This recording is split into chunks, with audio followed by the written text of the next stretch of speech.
আজি ৰাতিপুৱাই ওলালো বেডিংখিনি হোষ্টেলৰ পৰা লৈ আনো বুলি। এই ৩টা বছৰত মই কেৱল পঢ়া শুনাই নহয়, জীৱনত বহু মূল্যৱান শিক্ষা লাভ কৰিছোঁ। নতুন বন্ধু লগ পাইছোঁ, বহু লগৰীয়া পাইছোঁ, যিসকল সময়ৰ লগে লগে কেৱল বন্ধু নহয়, পৰিয়ালৰ দৰে হৈ পৰিছে। হোষ্টেলৰ প্ৰতিটো কোণ, প্ৰতিটো কথা, প্ৰতিটো স্মৃতি আজিও মনত সতেজ হৈ আছে।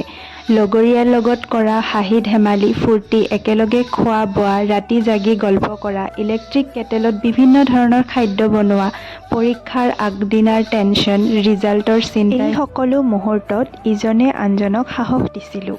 এই হোষ্টেলখনে আমাক কেৱল এটা আশ্ৰয় দিয়া নাছিল, ই আমাক এটা পৰিয়াল দিছিল। ইয়াত গঢ় লৈ উঠা বন্ধুত্ব আৰু স্মৃতিবোৰে জীৱনৰ আটাইতকৈ মূল্যৱান সম্পদ হৈ থাকিব।